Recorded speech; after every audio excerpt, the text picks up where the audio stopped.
അബ്രഹാമിൻ്റെ വിശ്വാസ ജീവിതത്തെക്കുറിച്ചാണ് പഠിക്കുന്നത്. വേദപുസ്തകത്തിൽ അദ്ദേഹത്തിൻ്റെ ജീവിതാനുഭവങ്ങൾ വളരെ ദീർഘമായി, യോസേപ്പിൻ്റെ ജീവിതം അതിനേക്കാൾ കൂടുതൽ അധ്യായങ്ങൾ എടുത്താണ് വർണ്ണിച്ചിരിക്കുന്നത്. എങ്കിലും വിശ്വാസവീരനായ അബ്രഹാമിൻ്റെ ജീവിതം അനേക അധ്യായങ്ങളിൽ കൂടെ നമ്മെ പ്രബോധിപ്പിക്കുന്നതിൻ്റെ കാരണം, നാം പുതുനിയമ വിശ്വാസികളാണല്ലോ, വിശ്വാസ ജീവിതത്തിൽ മുന്നോട്ട് പോകാൻ ആഗ്രഹിക്കുന്നു. ജീവിതത്തിൻ്റെ അനേക പ്രമാണങ്ങൾ, ദൈവത്തെ വിശ്വസിച്ചു, അത് നീതിയായി കണക്കിട്ടു, അതാണ് അതിൻ്റെ അടിസ്ഥാന പ്രമാണം. എന്നാൽ ദൈവത്തെ വിശ്വസിച്ചതിനാൽ നമ്മുടെ ജീവിതത്തിൽ നീതി വെളിപ്പെടുന്ന അനുഭവങ്ങൾ വിവിധ തരത്തിലാണ്. അതാണ് നാം പഠിച്ചുകൊണ്ടിരിക്കുന്നത്. അദ്ദേഹത്തിൻ്റെ പുറപ്പാട്, അനുസരണത്തിലുള്ള ആരംഭം, അത് അദ്ദേഹത്തിൻ്റെ ജീവിതത്തിൻ്റെ വലിയൊരു വിജയമായിരുന്നു. അറിയാത്ത ദേശത്തേക്ക്, അൺനോൺ, അൺസീൻ, നമുക്കത് ചിന്തിക്കാൻ പോലും ഒക്കുന്ന കാര്യമല്ല. അറിയാത്ത ദേശത്തേക്ക് തമ്പുരാൻ്റെ ആ വിളിയിൽ മാത്രം ഉറച്ച് ദൈവം ആരെന്ന് ഹൃദ്യമായി അറിഞ്ഞതിൻ്റെ വെളിച്ചത്തിൽ ഒന്നും നോക്കാതെ എടുത്തിയാടിയ മനുഷ്യൻ. വിശ്വാസത്താൽ അബ്രഹാം കാണിപ്പാനിരിക്കുന്ന ദേശത്തേക്ക് യാത്രയാവാൻ വിളിക്കപ്പെട്ടാറെ ഒറ്റ വാക്കാണ് അതിൻ്റെ പുറകിൽ: അനുസരിച്ചു. That's life of faith. അവിടെയാണ് ആരംഭം.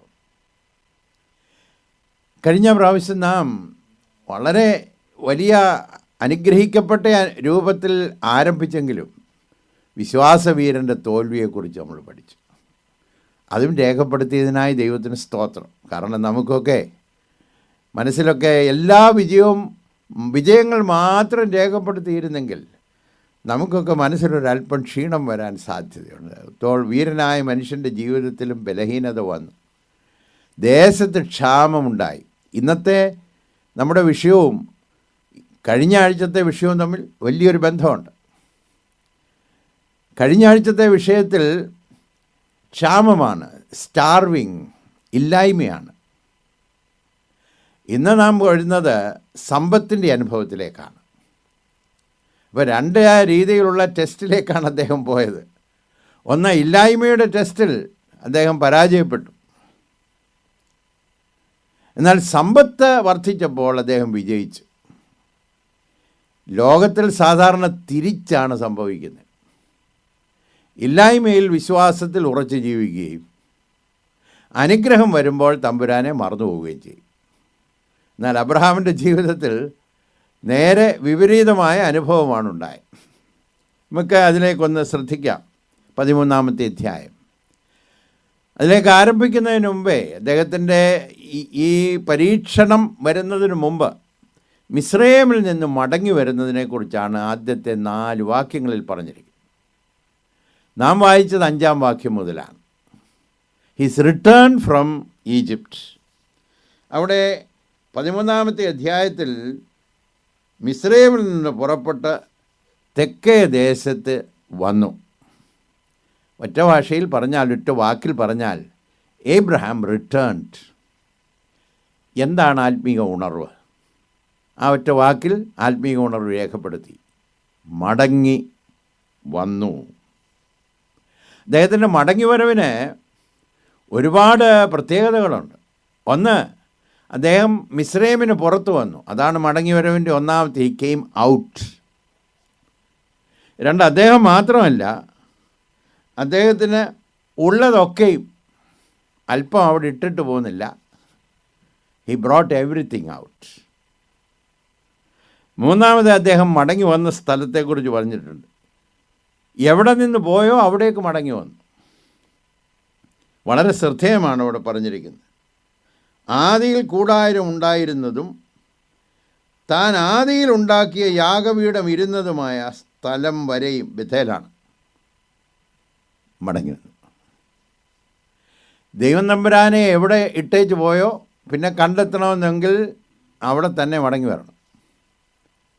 മറിയയും യോസേപ്പും ബാലനായ യേശുവിനെ ഇട്ടിട്ട് പോയി. തിരിച്ചു കിട്ടണമെങ്കിൽ എവിടെ വിട്ടിട്ട് പോയോ അവിടേക്ക് മടങ്ങി വരണം. അത് വലിയൊരു ബിബ്ലിക്കൽ പ്രിൻസിപ്പിളാണ്. You will find God where you left him. എവിടെയാണ് ഇട്ടിട്ട് പോയത് അവിടെയാണ് നാം കണ്ടെത്തുന്നത്. അദ്ദേഹം മടങ്ങി വന്നതാണ് ആത്മീക ഉണർവ്. അതിന് കാരണം ദൈവം എവിടെ ആഗ്രഹിക്കുന്നു അവിടെ വരണം. അവിടെയാണ് ദൈവിക പ്രവർത്തനം. God is working there. ദൈവത്തിൻ്റെ പ്രവർത്തന മണ്ഡലത്തിൽ നിൽക്കുന്നതാണ് നമുക്ക് അനുഗ്രഹം. ദൈവം പ്രവർത്തിക്കുന്നതിനപ്പുറത്ത് ജീവിച്ചാൽ അല്ലെങ്കിൽ പുറത്ത് ജീവിച്ചാൽ ദൈവിക പ്രവർത്തനത്തിൻ്റെ അനുഭവം നമുക്ക് അനുഭവിക്കാൻ കഴിയത്തില്ല. ഭൂമി മുഴുവൻ ദൈവത്തിൻ്റെ പ്രവർത്തനമാണെങ്കിലും ദൈവത്തിൻ്റെ പ്രത്യേക ഉദ്ദേശത്തോടുകൂടിയുള്ള പ്രവർത്തനത്തിൽ, അബ്രഹാമിനോടുള്ളതും നമ്മളോടുള്ള ബന്ധത്തിൽ ഗോഡ്സ് റിഡംപ്റ്റീവ് പ്ലാൻ, വീണ്ടെടുപ്പിൻ്റെ ദൈവത്തിൻ്റെ വലിയ പ്രവർത്തനത്തിൽ ഏർപ്പെടാൻ വിളിക്കപ്പെട്ടവരാണ് നാം. അപ്പോൾ നമ്മൾ ആ സ്ഥലത്ത് തന്നെ മടങ്ങി വരണം, വേർ ഗോഡ് ഈസ് വർക്കിംഗ്. അതുമാത്രമല്ല, നാം മടങ്ങി വരുന്നത് ദൈവത്തിൻ്റെ ഇഷ്ടത്തിലേക്കാണ് മടങ്ങി വരുന്നത്. ദൈവത്തിൻ്റെ ഹിതം വിട്ട് എവിടെ പോയോ അവിടെ നിന്ന് മടങ്ങി ദൈവഹിതത്തിലേക്ക് മടങ്ങി വരണം. Coming back to God's will എന്ന് പറയുമ്പോൾ we are coming back to God's presence. ദൈവത്തിൻ്റെ ഇഷ്ടത്തിലേക്ക് വരിക എന്ന് പറയുമ്പോൾ ദൈവ സാന്നിധ്യത്തിലേക്ക് വരിക എന്നുള്ളതാണ്. മോശയുടെ ജീവിതം പഠിക്കുമ്പോൾ ഒരു കാര്യം നമുക്കറിയാം.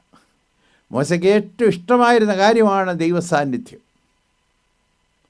അത് ആഗ്രഹിച്ചതുകൊണ്ട് തമ്പുരാൻ ഒരു അവസരം കൊടുത്തു. എൻ്റെ അടുക്കലൊരു സ്ഥലമുണ്ട്, ആ പാറമേ നിൽക്കണമെന്ന് ദൈവത്തോട് അടുത്തങ്ങോട്ട് നിന്നു. Living in the presence of God. വിശ്വാസ ജീവിതത്തിൽ നമുക്ക് ലഭിക്കാവുന്ന ഏറ്റവും വലിയ അനുഗ്രഹം എവിടെയാണെന്നുള്ളതല്ല, ദൈവത്തിൻ്റെ ഇഷ്ടത്തിൽ ജീവിക്കുമ്പോൾ we feel the very presence of God. ദൈവത്തിൻ്റെ സാന്നിധ്യം അതിലേക്ക് മടങ്ങി വന്നു എന്ന് പറഞ്ഞാൽ അദ്ദേഹം സാക്ഷാൽ ദൈവത്തോടുള്ള ഡിവോഷനിൽ, ദൈവഭക്തിയിലേക്ക്, ദൈവിക ആരാധനയിലേക്ക് അദ്ദേഹം മടങ്ങി വന്നു. ശ്രദ്ധിച്ച് കാണും, മിസ്രൈമിൽ യാഗപീഠമില്ലായിരുന്നു. There was no worship in Egypt. മടങ്ങി വന്നപ്പോഴാണ് സ്തോത്രവും ആരാധനയും തുടങ്ങിയത്. ഇട്ടേച്ച് പോയാൽ പോകുന്നിടത്തൊക്കെ പ്രവർത്തിക്കാനും ചിലപ്പോൾ നേട്ടങ്ങളുണ്ടാക്കാനും കഴിയും. അബ്രഹാമിനെ പോലെ നേട്ടമൊക്കെ ആയിട്ടാണ് തിരിച്ചു വരുന്നത്. പക്ഷേ ആരാധനയില്ല അവിടെ. ദൈവിക സാന്നിധ്യത്തിൽ സന്തോഷിക്കുന്ന ഒരനുഭവം. എൻ്റെ വിചാരം ആനന്ദ നിർവൃതി എന്നൊക്കെ മലയാള ഭാഷയിൽ ഞാൻ കേട്ടിട്ടുണ്ട്. ഈ എക്സ്റ്റസി ഓഫ് ജോയ്, ദൈവത്തെ ആരാധിക്കുന്നതിനുള്ള ആത്മസന്തോഷത്തിലേക്ക് അദ്ദേഹം മടങ്ങി വന്നു. ഈ കെയിം ബാക്ക്.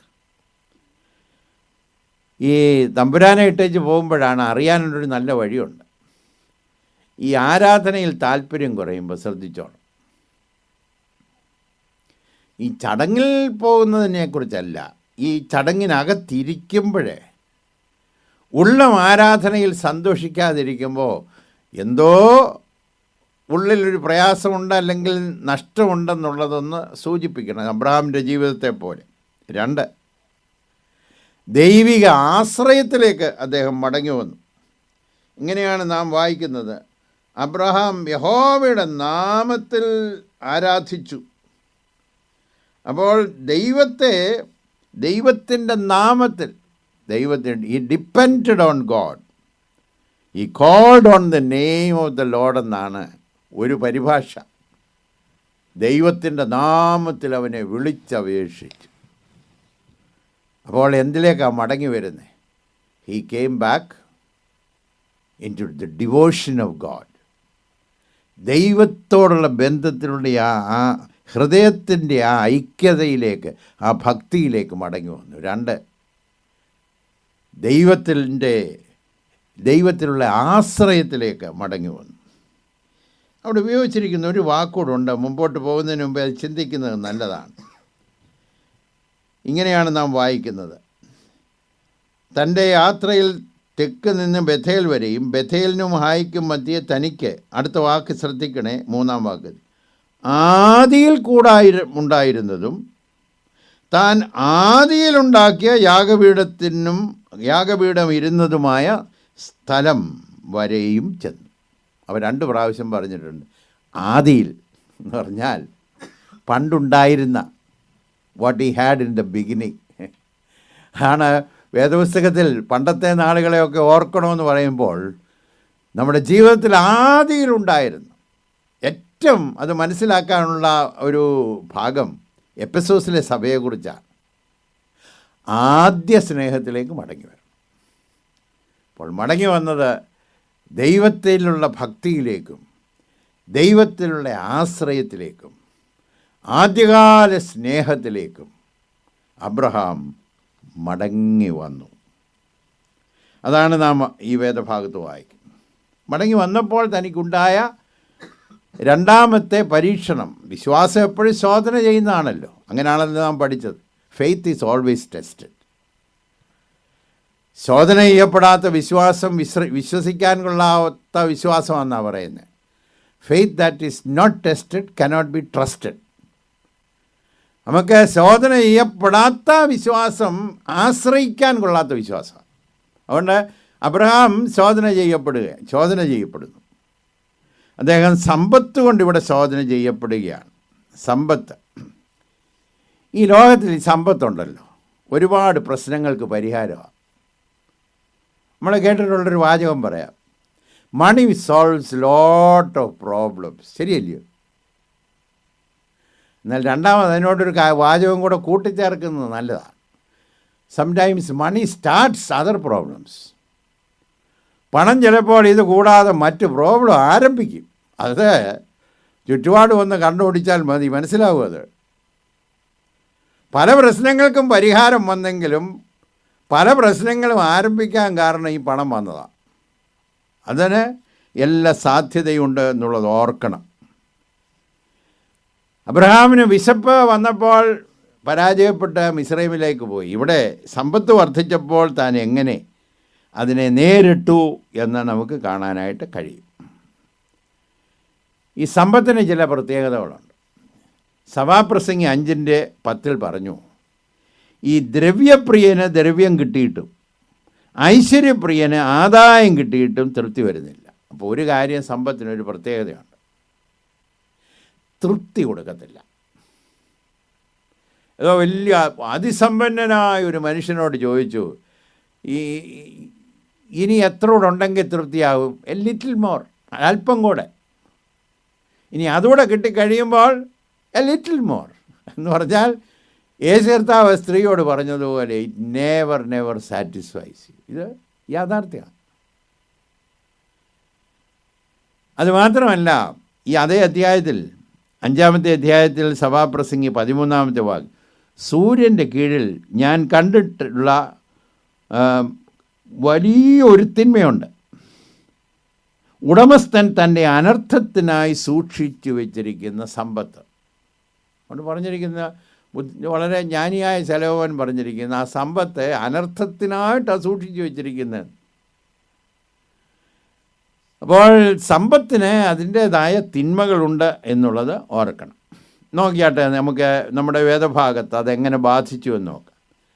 അബ്രഹാമിന് സമ്പത്തുണ്ടായിരുന്നു, കൂടാരങ്ങളും ആടുമാടുകളും. ഈ വേദഭാഗം വായിക്കുമ്പോൾ നാം കാണുന്നത് ലോത്തിനും ആടുമാടുകളും കൂടാരങ്ങളും ഉണ്ടായിരുന്നു. 2 പേർക്കും ഉണ്ട്. അപ്പോഴാണ് പ്രോബ്ലം ആരംഭിക്കുന്നത്.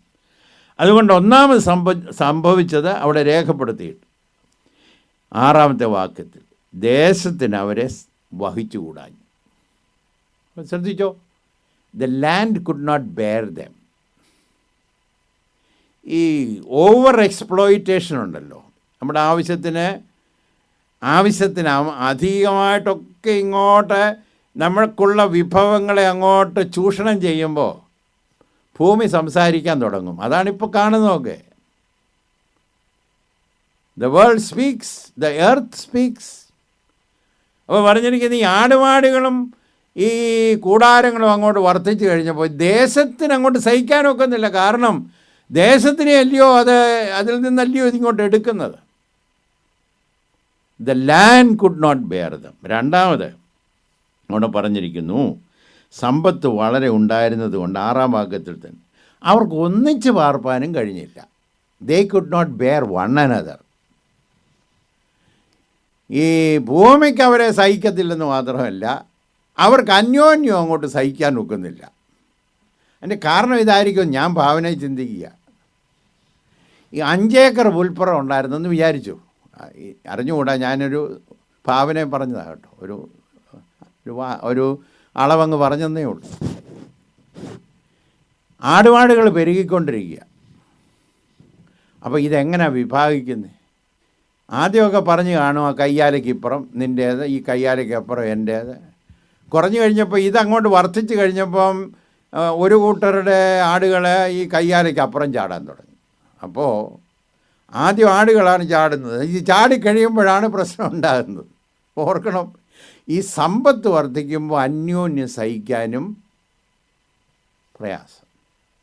അപ്പോൾ ഇതോർക്കും, ഈ അധികം സമ്പത്തൊന്നും ഇല്ലെങ്കിൽ തമ്പുരാനെ സ്തോത്രം എന്നൊക്കെ പറയുമായിരിക്കും. ഇപ്പോൾ എന്നാൽ ഞാൻ പറയാം, ഈ കഴിവ് വർദ്ധിച്ചാലേ 2 കഴിവുള്ളവരും കൂടെ ഒരു സ്ഥലത്ത് വരിക എന്ന് വിചാരിച്ചു, സഹിക്കാൻ ഇച്ചിരി പ്രയാസം. ഞങ്ങളുടെ കാര്യം അങ്ങ് പറയുമ്പോൾ ശരിയാവുമല്ലോ. 2 പ്രസംഗകർ ഒരു സ്ഥലത്ത് വന്നു കഴിയുമ്പോൾ ഇച്ചിരി പ്രയാസമില്ലയോ? 2 പാട്ടുകാർ വരുമ്പോഴോ? അപ്പോൾ ഈ കഴിവുള്ള നേതാക്കന്മാർ 2 പേരും അപ്പോൾ പ്രശ്നമാണ്, സഹിച്ചുകൂടാഞ്ഞു. When things comes in abundance it is a problem. അപ്പോൾ ദേശത്തിനും സഹിക്കാൻ ഒക്കുന്നില്ല, അന്യോന്യം സഹിക്കാനും കഴിയുന്നില്ല. 3, ഇത് കഴിഞ്ഞപ്പോൾ ഒരു കാര്യം കൂടെ സംഭവിച്ചു. ലോത്തിൻ്റെ കന്നുകാലികളുടെ ഇടയന്മാർക്കും അബ്രഹാമിൻ്റെ കന്നുകാലികൾക്ക് ഇടയന്മാർക്കും തമ്മിൽ പിണക്കമുണ്ടായി. അപ്പോൾ ഇനി അവർക്കും സഹിക്കാനൊക്കുന്നില്ല. അവർക്ക് സഹിക്കാനൊക്കുന്നില്ലെന്ന് മാത്രമല്ല, ഇതുവരെ ഈ 2 കൂട്ടരൊക്കെ സഹിക്കാനൊക്കുന്നില്ലെന്നുള്ള പ്രോബ്ലമേ ഉള്ളൂ. എന്ന് പറഞ്ഞാൽ അല്പം പ്രയാസമുണ്ടെന്നുള്ളതേ ഉള്ളൂ. ഇപ്പോൾ ആ പ്രയാസത്തിൻ്റെ മേഖലയിൽ നിന്ന് മുമ്പോട്ട് പോയി. ഇപ്പോൾ അവിടെ ഈ മേഖല പിണക്കത്തിലായി ഉണ്ടോ? ഇപ്പം it's not that they could not bear one another, now there is conflict. ഇങ്ങനെ ഈ സ്ഥലം പോരാതെ വരുമ്പോൾ പ്രശ്നസങ്കീർണമാകും എന്നുള്ളത് പ്രത്യേകം നാം ശ്രദ്ധിക്കണം. എന്താണ് അതിനകത്തെ ഈവിൾ? 1, ഈ ലോത്തിൻ്റെ ഇടയന്മാരും അബ്രഹാമിൻ്റെ ഇടയന്മാരും തമ്മിൽ പിണങ്ങിയാലുള്ള കുഴപ്പം, സഹിക്കാൻ പോകുന്നത് ആടുകളാണ്. അവർക്കാണ് പ്രയാസം. ഇവർ തമ്മിൽ പിണങ്ങിക്കഴിയുമ്പോൾ അവരെങ്ങനെയും ജീവിക്കും. പക്ഷേ ഈ പിണക്കത്തിനകത്തും വഴക്കിനകത്തും മുമ്പോട്ട് പോയാൽ പ്രതിസന്ധിയെ അനുഭവിക്കാൻ പോകുന്നത് ആടുകളാണ്. ഞാൻ പറഞ്ഞിപ്പോൾ ജീവിത യാഥാർത്ഥ്യത്തോട് തട്ടിച്ചു നോക്കുമ്പോൾ ഒക്കെ ശരിയാണെന്ന് തോന്നുന്നില്ലയോ? അപ്പം ഞാൻ വീട്ടിലേക്ക് വരാം. ഈ വീട്ടിൽ ഭാര്യയും ഭർത്താവും കൂടെ തമ്മിൽ പ്രശ്നം ഉണ്ടായാൽ നമുക്കറിയാം എവിടെയാണ് പ്രോബ്ലം വരാൻ പോകുന്നത്, എവിടെയാണ് ഈ ഇഷ്യൂ വരാൻ പോകുന്നത്. The children suffer. രണ്ടാമത് ഇതിനൊരു പ്രോബ്ലമുണ്ട്. ഇവർ 2 കൂടെ ഒന്നിച്ച് നിന്നെങ്കിലേ പുറത്തുള്ള അമോന്യരും പെരിസരും അകത്ത് കയറാതിരിക്കത്തുള്ളൂ. അപ്പോൾ ഇവർ പിണങ്ങിക്കഴിഞ്ഞാൽ പുറത്തുള്ളവനകത്ത് കയറാൻ വിള്ളലുണ്ടായി കഴിഞ്ഞു, ഓപ്പണിംഗ് ഉണ്ടായി കഴിഞ്ഞു. അപ്പോൾ നാം എത്ര ശ്രദ്ധിക്കേണ്ട ഒരു കാര്യമാണെന്ന് ഓർക്കണം. വേൾഡ്ലി റിച്ചസ്, അതിനെക്കുറിച്ച് പൊതുവായിട്ട് ചില കാര്യങ്ങളൊന്ന് പറഞ്ഞോട്ടെ. 1, ഈ സമ്പത്തിൻ്റെ വർധനവ് ആകുല ചിന്ത വർദ്ധിപ്പിക്കും. ചെറുപ്പം മുതലേ പാടുന്നൊരു പാട്ടുണ്ട്, ഞങ്ങളുടെ വീട്ടിൽ എപ്പോഴും പാടുന്നത്. ലോകത്തിൻ ചിന്തകളാലും രോഗപീഠകളാലും മറ്റു പ്രയാസങ്ങളാലും എപ്പോഴും വരുന്നൊരു പാട്ടാണ്. ലോകത്തിൻ്റെ ചിന്തകൾ. കർത്താവ് ഇത് പറഞ്ഞിട്ടുണ്ട്. മത്തായി 13:22. മുള്ളിനിടയിൽ വിതയ്ക്കപ്പെട്ടതോ ഒരുത്തൻ വചനം കേൾക്കുന്നുവെങ്കിലും ഈ ലോകത്തിൻ്റെ ചിന്തയും.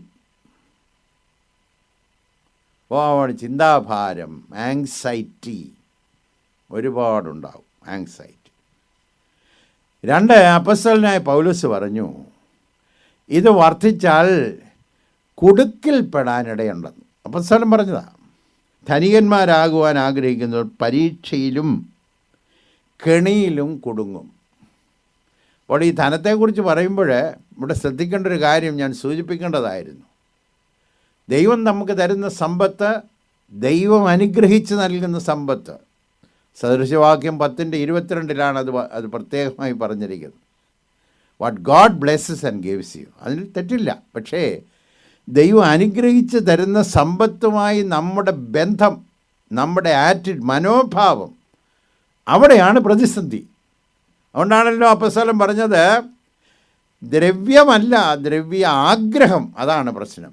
Attitude to the money. അപ്പോൾ അത് ഈ ആറ്റിറ്റ്യൂഡിൽ തെറ്റിപ്പോയാൽ, മനോഭാവത്തിൽ തെറ്റിപ്പോയാൽ പരീക്ഷയിലും കെണിയിലും കുടുങ്ങാൻ സാധ്യതയുണ്ട്.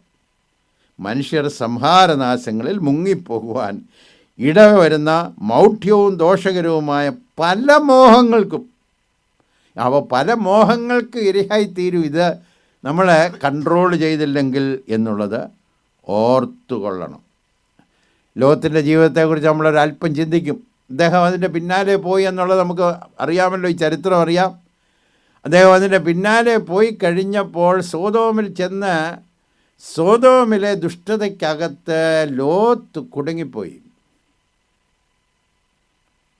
Got entangled.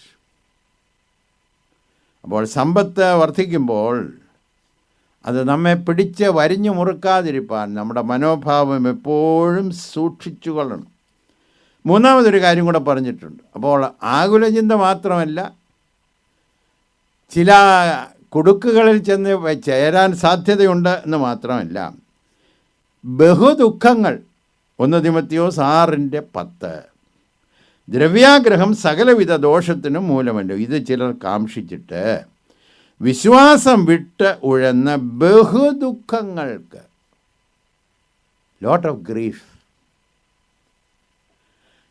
ദൈവം അനുഗ്രഹിച്ച് തരുമ്പോൾ, അതായത് സദൃശവാക്യം 10:22 യഹോവയുടെ അനുഗ്രഹത്താൽ സമ്പത്തുണ്ടാകുന്നെന്ന് പറഞ്ഞിട്ടുണ്ട്. ഇംഗ്ലീഷ് ഭാഷയിൽ അതിനോട് ചേർത്ത് പറഞ്ഞിരിക്കുന്ന വാചകം ഇങ്ങനെയാണ്: the blessing of the Lord it maketh us rich. പിന്നെ ചേർത്ത് പറയുകയാണ്, and he addeth no sorrow with it. തമ്പുരാൻ തരുമ്പോൾ ഹി ആഡത്ത്, അതിനോട് ചേർത്ത് തമ്പുരാൻ ഈ ദുഃഖം കൂടെ ആഡ് ചെയ്യത്തില്ല. നമ്മുടെ മനോഭാവം തെറ്റി അതുമായി കുടുങ്ങുമ്പോഴാണ് അതുകൊണ്ടുള്ള ദുഃഖം നമ്മെ ഭരിക്കാൻ സാധിക്കും. അതുകൊണ്ടാണ് ദൈവമക്കൾ വളരെയധികം ശ്രദ്ധിക്കണം എന്ന് പറയും.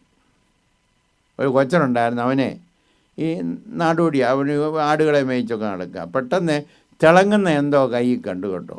അപ്പോൾ അത് തിളങ്ങുന്ന, അപ്പോൾ അതും കയ്യിലെടുത്തു.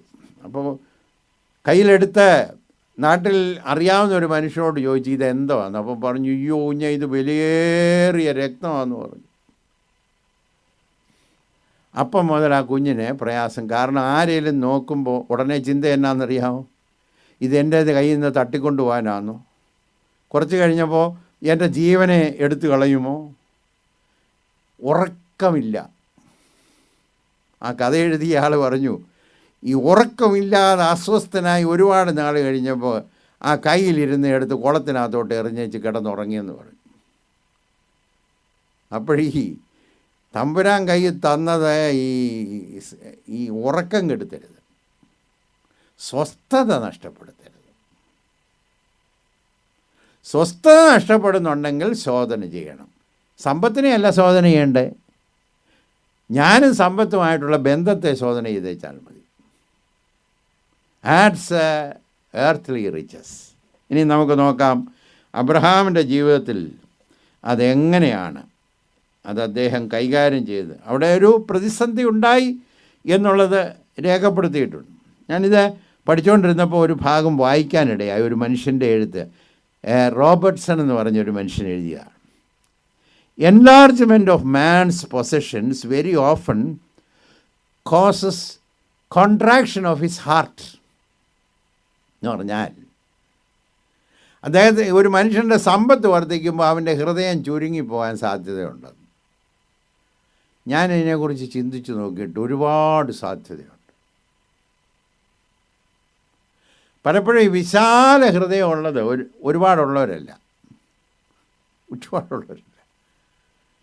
കാരണം തമ്പുരാനാണ് അവരുടെ ഹൃദയത്തെ നിയന്ത്രിക്കുന്നത്.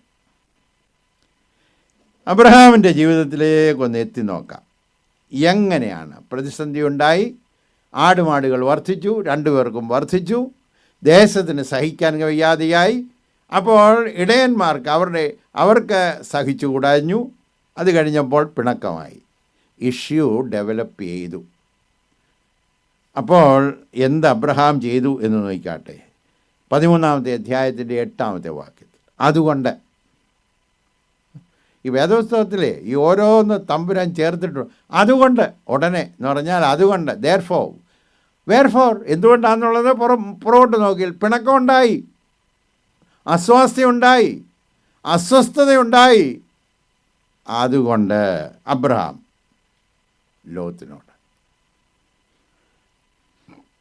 Abraham acted very quickly. പ്രശ്നം വന്നിട്ട് ഇതെവിടം വരെ വരുമെന്നൊന്ന് നോക്കട്ടെ ആണ് നമ്മളൊക്കെ സാറിന് പറയുന്നത്. ഇത് കേട്ടോ, പ്രശ്നമുണ്ടെന്ന് യാഥാർത്ഥ്യമാണ്, ഇത് എവിടം വരെ വരുമെന്നൊന്ന് നോക്കട്ടെ. അങ്ങനല്ല അബ്രഹാം. ഇതൊരു സീരിയസ് ഇഷ്യൂ ആണ്. ഞാൻ മുമ്പേ സൂചിപ്പിച്ചതുപോലെ ആടുകൾക്ക് ദോഷം വരും, ശത്രു അകത്ത് കയറാൻ സാധ്യതയുണ്ട്. ഇത് മനസ്സിലാക്കി കഴിഞ്ഞപ്പോൾ അതുകൊണ്ട് ഉടനെ ആക്ട് ചെയ്തു.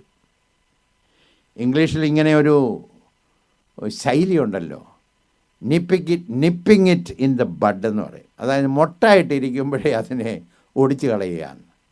ചെറിയ രീതിയിൽ ഇങ്ങോട്ട് വരുമ്പോൾ അതിനെ കൈകാര്യം ചെയ്യുക. ആത്മീയ ജീവിതം നയിക്കുന്ന നമുക്കിതൊരു വലിയ പാഠമാണ്. വെച്ച് പുലർത്തിക്കൊണ്ടിരുന്നാൽ നമുക്ക് വലിയ പ്രതിസന്ധിയിലേക്ക് നീങ്ങാൻ സാധ്യതയുണ്ട്. സൂചി കൊണ്ടെടുക്കാം. ഇപ്പോൾ വെച്ചുകൊണ്ടിരുന്നാൽ പിന്നെ അത് വലിയ കാര്യങ്ങൾ കൊണ്ടത് കൈകാര്യം ചെയ്യേണ്ടതായി വരും. സോ അബ്രഹാമിൻ്റെ ജീവിതത്തിൽ പ്രതിസന്ധി വന്ന ഉടനെ അതുകൊണ്ട് അബ്രഹാം. 2, ഇതിനകത്ത് അബ്രഹാം ഇതിൻ്റെ കാര്യകാരണങ്ങൾ കണ്ടുപിടിച്ചു. സ്ഥലം പോരാത്തതാണ് ഇഷ്യൂ എന്നുള്ളത് അദ്ദേഹത്തിന് മനസ്സിലായി. അതാണല്ലോ തമ്മിലുള്ള ആ പ്രതിസന്ധിയുടെ എല്ലാം കാരണം. അപ്പോൾ ഇങ്ങനൊരു പ്രതിസന്ധി വരുമ്പോൾ നമ്മൾ ഒന്ന് അനലൈസ് ചെയ്യണം. അപ്പോൾ ഇന്ന് കേട്ടുകൊണ്ടിരിക്കുന്ന നിങ്ങളും വചനം ഘോഷിക്കുന്ന എനിക്കുമെല്ലാം ജീവിതത്തിൽ പിണക്കങ്ങളും ഈർഷ്യകളും അസ്വാരസ്യങ്ങളും ഒക്കെ ഉണ്ടായിട്ടുണ്ട്. അത് ജീവിതത്തിൻ്റെ ഈ ലോക ജീവിതത്തിൻ്റെ ഒരു യാഥാർത്ഥ്യമാണ്. അപ്പോൾ ഇത് കൈകാര്യം ചെയ്യാനായി when we decide to handle it, ആദ്യം ചിന്തിക്കേണ്ടത് വാട്ട് ഈസ് എ റീസൺ എന്ന് പറഞ്ഞാൽ ഡിസേൺ ഇറ്റ്, തിരിച്ചറിയണം. ഈ പിണക്കവും ഇങ്ങനെയുള്ള കാര്യങ്ങളും സഹിക്കാൻ കഴിയാതെ വരുന്നതും ചിലപ്പോൾ അസൂയ കൊണ്ടായിരിക്കും. അബ്രഹാമിനും ലോത്തിനും തമ്മിലുള്ള പ്രശ്നത്തിൻ്റെ കാരണം അവർക്ക് സ്ഥലം പോരാതെ വന്നെന്നുള്ളതാണ്. അത് അബ്രഹാം ഉടനെ മനസ്സിലാക്കി.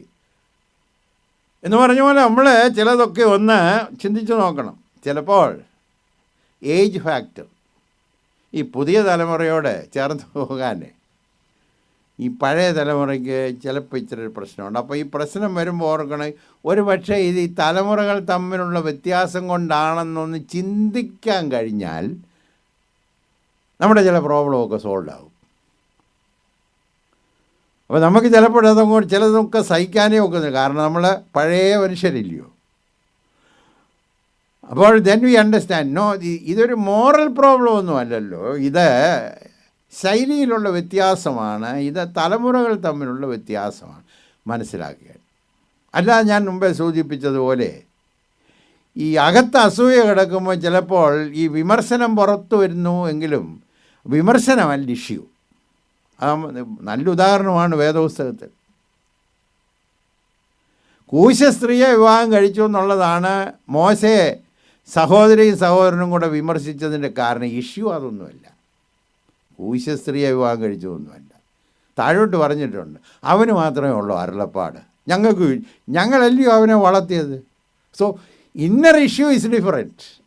അപ്പോൾ ഈ ഇന്നർ ഇഷ്യൂ എന്താണെന്ന് കണ്ടുപിടിക്കാൻ ഒത്താൽ നമുക്ക് കോൺഫ്ലിക്റ്റ് സോൾവ് ചെയ്യാൻ കഴിയും.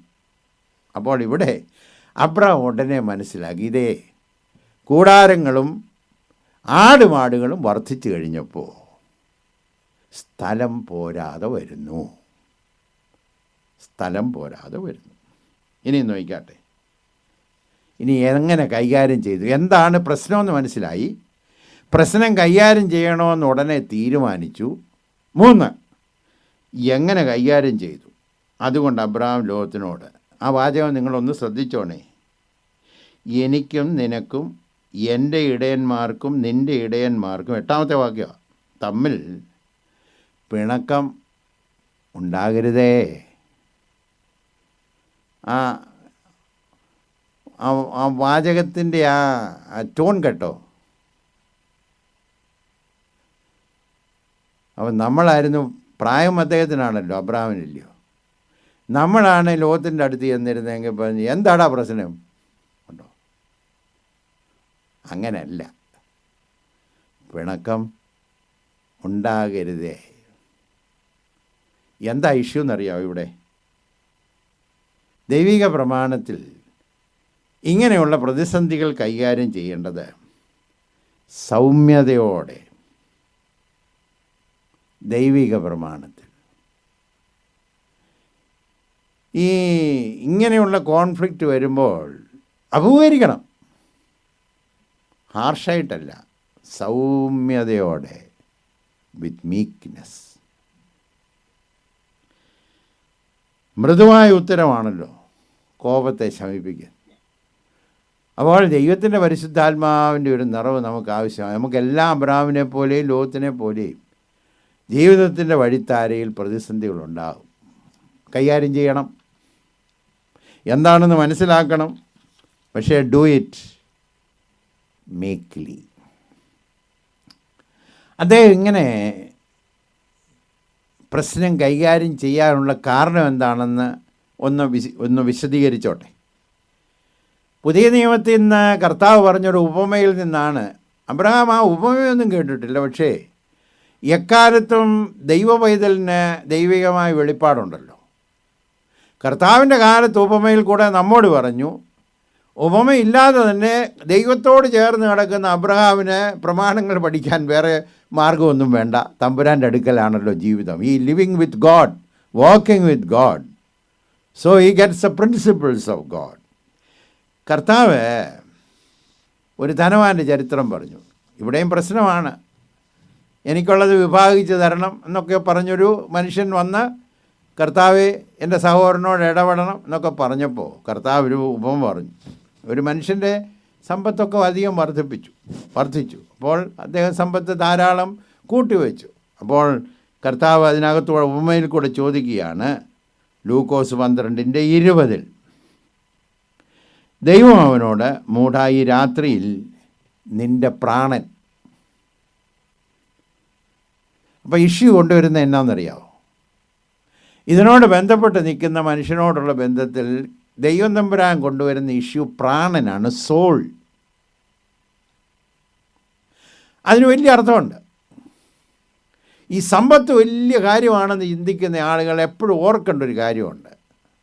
സമ്പത്തുകളേക്കാൾ വിലയുള്ളതാണ് പ്രാണൻ, ദ സോൾ ഓഫ് മാൻ. സമ്പത്തിനേക്കാൾ വലുതാണെന്നല്ല. യേശു കർത്താവ് പറഞ്ഞു, ഈ ലോകം മുഴുവനും നേടിയാലും നിൻ്റെ ആത്മാവിനെ നഷ്ടപ്പെടുത്തിയാൽ എന്ത് പ്രയോജനം? അപ്പോൾ കർത്താവ് ഉപമയിൽ കൂടെ പ്രാണൻ എന്നുള്ള വിഷയം കൊണ്ടുവരുന്ന എന്നാണെന്നറിയാമോ? You are struggling with riches, but remember your soul is very valuable. നിൻ്റെ ആത്മാവിനേറെ വിലയുണ്ടെന്നുള്ളത് കർത്താവ് ഓർപ്പിക്കുക. രണ്ടാമത് കർത്താവ് ഓർപ്പിക്കുന്ന ഒരു കാര്യം, ഞാൻ മുമ്പേ സൂചിപ്പിച്ചതുപോലെ, അബ്രഹാം ഈ ഉപമ കേട്ടില്ലെങ്കിലും ദൈവത്തോട് ചേർന്ന് നടന്ന മനുഷ്യനായിരുന്നതുകൊണ്ട് തമ്പുരാൻ്റെ ഹൃദയത്തിലുള്ള ആശയങ്ങൾ നിശ്ചയമായി അദ്ദേഹത്തിന് ലഭിച്ചു കാണുമെന്നാണ് എൻ്റെ വിശ്വാസം. അവിടെ പറഞ്ഞിരിക്കുന്നത് ഈ പ്രാണൻ എന്നുള്ളത് മാത്രമല്ല, നിൻ്റെ ആത്മാവിനെ നിന്നോട് ചോദിക്കും. 12:20 എന്ന് പറഞ്ഞാൽ നിൻ്റെ ആത്മാവിനെ, നിൻ്റെ പ്രാണനെ നിന്നോട് ചോദിക്കും. ഈ ലോകത്തിൽ നിന്ന് ഒരു വേർപാട്, ഒരു നിത്യത നിനക്കുണ്ട്. അപ്പോൾ അതിനകത്തൂടെ സമർത്ഥിക്കുന്ന ഒറ്റ കാര്യം, ഈ ലോക ജീവിതത്തെക്കാൾ നീണ്ടു നിൽക്കുന്നൊരു ജീവിതമാണ് നിത്യത. Eternity is more important. നമ്മൾ ഈ രണ്ട് കാര്യമൊക്കെ ഓർക്കാമെങ്കിൽ ഒരുപാട് കാര്യങ്ങളോടുള്ള പറ്റുമാനത്തിന് വ്യത്യാസം ഉണ്ടാകുമെന്നാണ് എൻ്റെ വിചാരം. പ്രാണനാണ് വില. നിത്യതയിൽ കഴിക്കുന്ന കാലഘട്ടത്തിനാണ് ഇക്കാലഘട്ടത്തേക്കാൾ പ്രാധാന്യം എന്ന് ദൈവമക്കൾക്കറിയാം. അതൊരു അറിയാത്തൊരു പ്രമാണമല്ല ഞാനിപ്പോൾ പറഞ്ഞത്, അറിയാം. പക്ഷേ ചിലപ്പോൾ മറന്നു പോകാൻ സാധ്യതയുള്ളൊരു കാര്യമാണ് എന്നുള്ളത് ഓർക്കണം. മൂന്നാമത് കർത്താവ് ഉപമയിൽ കൂടെ പറഞ്ഞു, നിൻ്റെ സമ്പത്തിനെക്കുറിച്ച് നിനക്ക് ഒരുപാട് പ്ലാൻ ഉണ്ടല്ലോ. ദൈവം അവനോട്, ഈ രാത്രിയിൽ നിൻ്റെ പ്രാണനെ നിന്നോട് ചോദിക്കും, നീ ഒരുക്കി വെച്ചത് ആർക്കാകും? അപ്പോൾ നമുക്ക് പ്ലാനുണ്ട്, ഇത് കഴിയുമ്പോൾ ഇന്ന ആളിന് ഇപ്രകാരം. വരാൻ പറഞ്ഞു, അതിനൊന്നും ഒരു ഷുവർട്ടി ഇല്ല. There is no surety. ഇത്രയും കാര്യങ്ങൾ കർത്താവ് ഓർപ്പിച്ചു. എന്നിട്ട് 15-ാമത്തെ വാക്യത്തിലാണ് ഇതിൻ്റെ ആരംഭം. ലൂക്കോസ് 12:15. സകലവിധ ദ്രവ്യാഗ്രഹവും സൂക്ഷിച്ചൊഴിഞ്ഞുകൊള്ളണം. ഒരുത്തന് സമൃദ്ധി ഉണ്ടായാലും അവൻ്റെ വസ്തുവകയല്ല അവൻ്റെ ജീവന് ആധാരം. Basis of our life is not our possessions. ഈ ലോകത്തിൽ കേൾക്കുന്ന അഡ്വർടൈസ്മെൻറ്റിൻ്റെ നേരെ വിപരീതമായ ആശയമാണ് ഇപ്പോൾ ഞാൻ പറഞ്ഞത്. ലോകത്തിൽ കേൾക്കുന്ന ശബ്ദം എന്നാണെന്നറിയാവോ? നിങ്ങൾക്ക് എന്തുണ്ടെന്നുള്ളതാണ് വിഷയം, നിങ്ങൾ എന്തായി എന്നുള്ളതാണ് വിഷയം. What you have makes you, what position you hold is your value. ഇതാണ് ലോകം പറയുന്നത്. കർത്താവ് പറഞ്ഞു, നിൻ്റെ ജീവൻ്റെ ആധാരം ഇതൊന്നുമല്ല. നമ്മൾ ദൈവമക്കളാണല്ലോ, ഓർത്തുകൊള്ളണം. This is not the basis of our life. തമ്പുരാൻ അനുഗ്രഹിച്ച് തന്നെങ്കിൽ സ്തോത്രം. പക്ഷെ നമ്മുടെ ജീവിതത്തിൻ്റെ വിലയും നമ്മുടെ ജീവിതത്തിൻ്റെ പ്രാധാന്യവും ഈ ലോക ജീവിതമോ ഈ ലോക ജീവിതത്തിൽ നമുക്ക് തരുന്ന കാര്യങ്ങളോ അല്ല. അബ്രഹാമിന് സമ്പത്തിനെക്കുറിച്ചുള്ള ഈ ഉൾക്കാഴ്ച ഉണ്ടായിരുന്നത് കൊണ്ട് ഉടനെ തന്നെ ഇറങ്ങി വളരെ സൗമ്യതയോടെ തൻ്റെ സഹോദരനുമായി ഇടപെട്ടതായി കാണുന്നു. ഇനി നമുക്ക് നോക്കാം എങ്ങനെ ഇടപെട്ടു എന്ന് നോക്കാട്ടെ. 13-ാം വാക്യത്തിൻ്റെ 13-ാം അധ്യായത്തിൻ്റെ 8-ാമത്തെ വാക്യത്തിൻ്റെ അവസാന ഭാഗം. അടുത്ത് വന്ന് നമുക്ക് തമ്മിൽ പിണങ്ങിയിരിക്കരുതേ എന്ന് പറഞ്ഞതിന് ശേഷം ഒരു വാചകം പറയുന്നുണ്ട്, നാം സഹോദരന്മാരല്ലോ. ആദ്യം പറഞ്ഞ വാചകം ഞാനൊന്ന് സൂചിപ്പിച്ചല്ലോ, ഇടയന്മാർക്കും തമ്മിൽ പിണക്കം ഉണ്ടാകരുതേ എന്ന് പറഞ്ഞാൽ പിണക്കം വരരുതേ. എന്നിട്ട് പറഞ്ഞു, നാം തമ്മിൽ സഹോദരന്മാരല്ലോ. ഇംഗ്ലീഷ് ഭാഷയിൽ പറയുമ്പോൾ അത് മനസ്സിലാവും. We are brothers. നാം സഹോദരന്മാരാണ്. ലോകത്തെ ഒരു കാര്യം ഓർത്തോണം. ഇപ്പോൾ ഒരുപാട് ഇഷ്യൂസൊക്കെ നടക്കുന്നുണ്ട്. പക്ഷേ ഒരു കാര്യമുണ്ട്, ഇഷ്യൂസൊക്കെ ഉണ്ടെങ്കിലും നമ്മളെ സഹോദരന്മാരാണ്. ഞാൻ ആ വാചകം പറയുമ്പോഴൊക്കെ ഒരു കാര്യം ഒന്നുകൂടെ സമർത്ഥിച്ച് പറയും. Abraham did not say we can be brothers. നമുക്ക് സഹോദരന്മാരായിട്ട് അങ്ങ് ജീവിക്കരുതോ എന്നല്ല പറഞ്ഞ്. നമ്മൾ പറയുന്ന അതാ. പിണക്കം വരുമ്പോൾ അടുത്ത് എന്നേച്ച് പറഞ്ഞാൽ പിന്നെ നമുക്ക് സഹോദരന്മാരായിട്ട് അങ്ങ് ജീവിക്കരുതോ, അതല്ല അബ്രഹാം പറഞ്ഞ്. Not that we can be brothers, we ought to be brothers, അങ്ങനല്ല. We are brothers. നാം സഹോദരന്മാരാണ്. ഒരിക്കലൊരു കഥ കേട്ടിട്ടുണ്ട്, മുഴുവനും എനിക്കറിഞ്ഞുകൂടാ. രണ്ട് സഹോദരന്മാർ തമ്മിൽ പിണങ്ങി. അപ്പോൾ ഈ മൂത്ത സഹോദരൻ ഇളയ സഹോദരനെ ഇട്ട് ഓടിക്കുകയാണ്, കൊല്ലാൻ തീരുമാനിച്ചാൽ കേട്ടോ. കൊല്ലാനായിട്ട് അവനെ ഓടി അവസാനം അവൻ്റെ അടുക്കലെത്തി അവനെ പിടിച്ച് അവൻ്റെ മുഖത്തേക്ക് നോക്കിയപ്പോൾ അപ്പൻ്റെ മുഖമാകണ്ടേ. Oh, reflection of his father's face. അയ്യോ, ഇനി എങ്ങനെ ചെയ്യുന്നേ അല്ലേ? ഭയങ്കര വൈരാഗ്യത്തോടെ അങ്ങോട്ട് ചെന്നേ. മുഖത്തോട്ട് നോക്കിയപ്പോഴാണ് അപ്പൻ്റെ മുഖം. This is the reason. ഒരുപാട് ഇഷ്യൂസൊക്കെ ഉണ്ട്, റിയൽ ലൈഫ് ഒരുപാട് ഇഷ്യൂസുണ്ട്. But he is my brother, എൻ്റെ സഹോദരനാണ്. We are brothers. പുതിയ നിയമത്തിൽ അത് ഇച്ചിലൂടെ വർണ്ണിച്ചിട്ടുണ്ട്. ദൈവത്തിൽ നിന്ന് ജനിച്ചവനൊക്കെ ദൈവത്തിൽ നിന്ന് ജനിച്ചവനെയും സ്നേഹിക്കുന്നു. കാരണം നമ്മൾ സഹോദരന്മാരാണല്ലോ.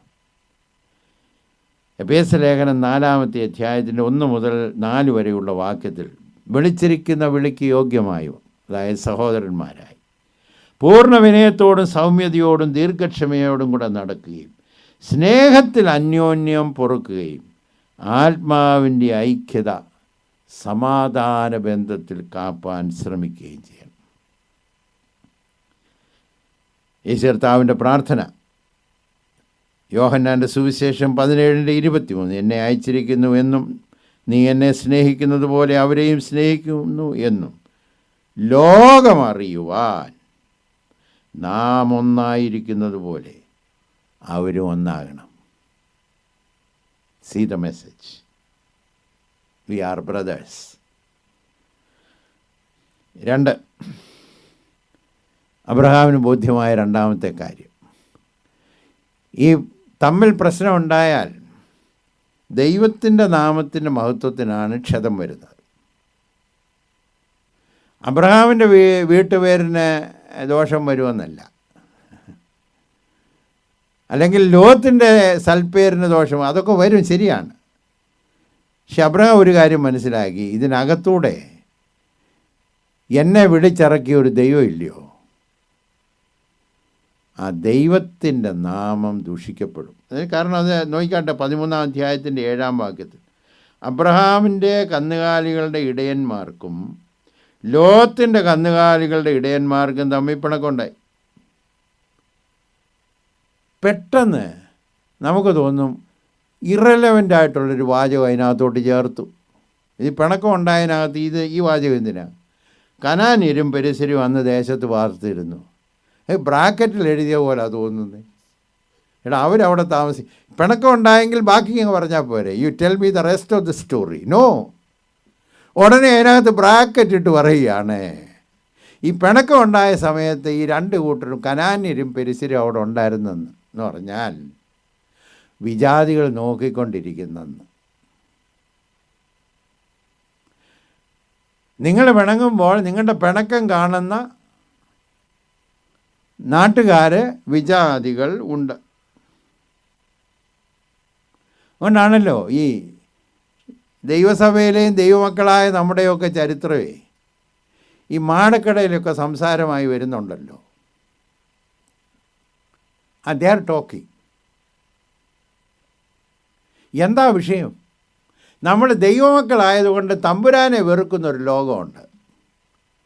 തമ്പുരാനെ വെറുക്കുന്ന ലോകത്തിന് പറയാൻ നമ്മളൊരു വിഷയം കൂടി അങ്ങോട്ട് ഇട്ട് കൊടുത്തു. അതാണ് കാര്യം. That's what is happening.